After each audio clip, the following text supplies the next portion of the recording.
Hello दोस्तों, कैसे हैं आप सभी लोग। आशा है आप लोग बहुत अच्छे होंगे और अपने जीवन में काफ़ी खुश होंगे, प्रसन्न होंगे। तो दोस्तों, स्वागत है आप सभी का आपके अपने ही चैनल जिसका नाम है ज्ञान मंत्र, और जहां हम लोग करते हैं कुछ ज्ञान की बातें। प्यारे दोस्तों, आज की वीडियो में यथार्थ गीता के आगे के श्लोक हम सभी पढ़ेंगे और उसके अर्थ को जानने का प्रयास करेंगे। यथार्थ गीता के कुछ श्लोक हमने अब तक पढ़ लिए हैं। आगे के श्लोक हम सभी पढ़ेंगे और उसे जानने समझने का प्रयास करेंगे। हमारा उद्देश्य गीता को पढ़ना है, उसको समझने का प्रयास करना है और कई बार पढ़ना है जब तक हम उसके भाव को न समझ लें। तो चलिए दोस्तों, आज हम लोग पढ़ते हैं कुछ श्लोक और उसके अर्थ को जानने का प्रयास करते हैं। हरि व्यापक सर्वत्र समाना, प्रेम ते प्रकट हो ही मैं जाना। यह जो पद है वह रामचरितमानस से लिया गया है।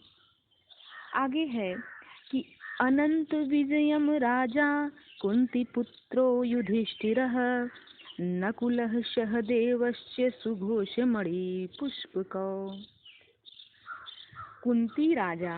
कुंती पुत्र राजा युधिष्ठिर ने अनंत विजय नामक शंख बजाया। कर्तव्य रूपी कुंती और धर्म रूपी युधिष्ठिर। धर्म पर स्थिरता रहेगी तो अनंत विजयम अनंत परमात्मा में स्थिति दिलाएगा। युद्धे स्थिरः सः युधिष्ठिरः। प्रकृति पुरुष क्षेत्रज्ञ के संघर्ष में स्थिर रहता है। महान दुख से भी विचलित नहीं होता। तो एक दिन जो अनंत है, जिसका अंत नहीं है, वह है परम तत्व परमात्मा। उस पर विजय दिला देता है। नियम रूपी नकुल ने सुघोष नामक शंख बजाया। ज्यों-ज्यों नियम उन्नत होगा, अशुभ का शमन होता जाएगा, शुभ घोषित होता जाएगा। सत्संग रूपी सहदेव ने मणि पुष्पक नामक शंख बजाया। नकुल ने सुघोष नामक शंख बजाया और सहदेव ने मणि पुष्पक नामक शंख बजाया। मनीषियों ने प्रत्येक श्वास को बहुमूल्य मणि की संज्ञा दी है। हीरा जैसी श्वास बातों में बीती जाए। एक सत्संग तो वह है जो आप सत्पुरुषों की वाणी से सुनते हैं, किंतु यथार्थ सत्संग आंतरिक है। श्री कृष्ण के अनुसार आत्मा ही सत्य है, सनातन है। चित्त सब ओर से सिमटकर आत्मा की संगत करने लगे, यही वास्तविक सत्संग है। यह सत्संग चिंतन, ध्यान और समाधि के अभ्यास से संपन्न होता है। ज्यों-ज्यों सत्य के सानिध्य में सूरत टिकती जाएगी, त्यों-त्यों एक श्वास पर नियंत्रण मिलता जाएगा। मन सहित इंद्रियों का निरोध होता जाएगा। जिस दिन सर्वथा निरोध होगा, वस्तु प्राप्त हो जाएगी। वाद्य यंत्रों की तरह चित्त का आत्मा के स्वर में स्वर मिलाकर संगत करना ही सत्संग है। ब्रह्म बाह्य मणि कठोर है, किंतु श्वास मणि पुष्प से भी कोमल है। पुष्प तो विकसित होने या टूटने पर कुम्हलाता है, किंतु आप अगले श्वास तक जीवित रहने की गारंटी नहीं दे सकते। किंतु सत्संग सफल होने पर प्रत्येक श्वास पर नियंत्रण दिलाकर परम लक्ष्य की प्राप्ति करा देता है।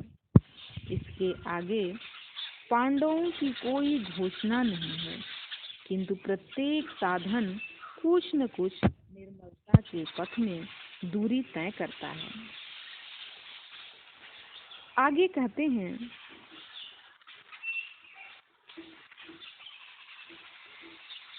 कायश्च परमेश्वासः शिखण्डी च महारथः धृष्टद्युम्नो विराटस्य सात्यकिश्चापराजितः।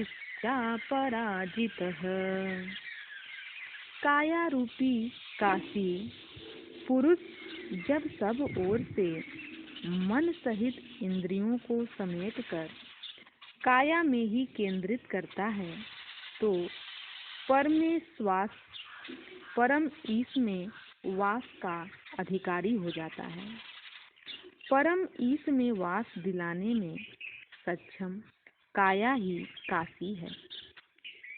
काया में ही परम ईश का निवास है। परमेश्वास का अर्थ श्रेष्ठ धनुष वाला नहीं, बल्कि परम ईश वास है। शिखा सूत्र का त्याग ही शिखंडी है। आजकल लोग सिर के बाल कटा लेते हैं और सूत्र के नाम पर गले की जनेऊ हटा देते हैं, अग्नि जलाना छोड़ देते हैं, हो गया संन्यास उनका। नहीं, वस्तुतः शिखा लक्ष्य का प्रतीक है जिसे आपको पाना है, और सूत्र है संस्कारों का। जब तक आगे परमात्मा को पाना शेष है, पीछे संस्कारों का सूत्रपात लगा हुआ है, तब तक त्याग कैसा, संन्यास कैसा? अभी तो चलने वाले पथिक हैं। जब प्राप्तव्य प्राप्त हो जाए, पीछे लगे हुए संस्कारों की डोर कट जाए, ऐसी अवस्था में भ्रम सर्वथा शांत हो जाता है। इसीलिए शिखंडी ही भ्रम रूपी भीष्म का विनाश करता है। शिखंडी चिंतन पथ की विशिष्ट योग्यता है, महारथी है।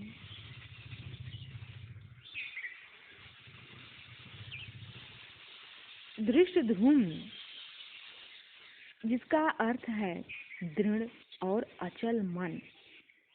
दृढ़ और अचल मन। विराट, विराट का अर्थ है सर्वत्र विराट ईश्वर का प्रसार देखने की क्षमता इत्यादि दैवीय संपद के प्रमुख गुण हैं। सात्विकता ही सात्विक है। सत्य के चिंतन की प्रवृत्ति अर्थात सात्विकता यदि बनी है तो कभी गिरावट नहीं आने पाएगी, इस संघर्ष में पराजित नहीं होने देगी। द्रुपदो द्रौपदेयाश्च सर्वशः पृथिवीपते सौभद्रश्च महाबाहु शंखान्धध्वम्नु पृथक पृथक।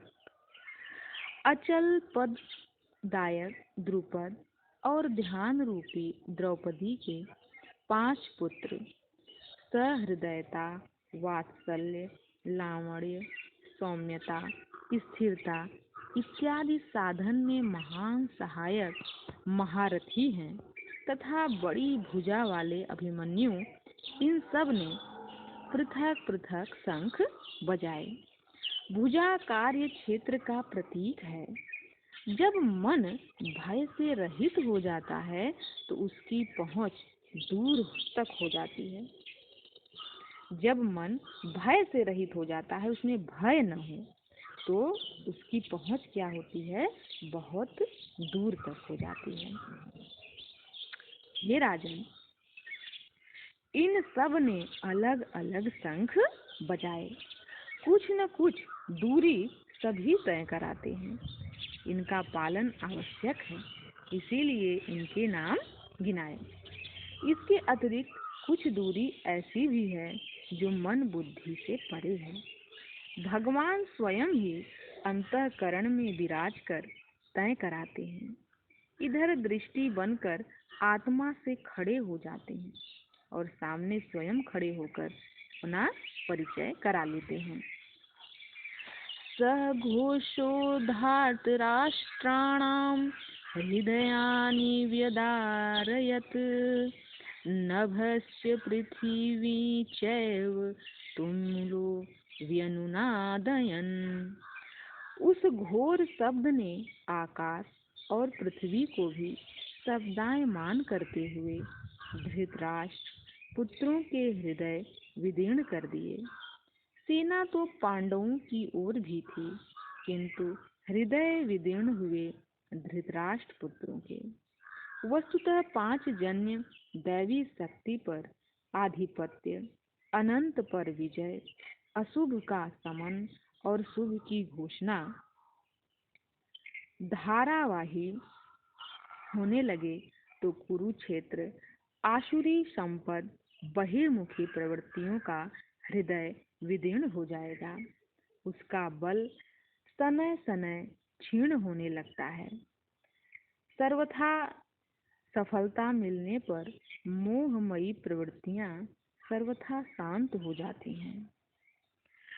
अथ व्यवस्थितान् दृष्ट्वा धार्तराष्ट्रान् कपिध्वजः प्रवृत्ते शस्त्र संपाते धनुरुद्यम्य पांडवः ऋषिकेशं तदा वाक्यमिदमाह महीपते।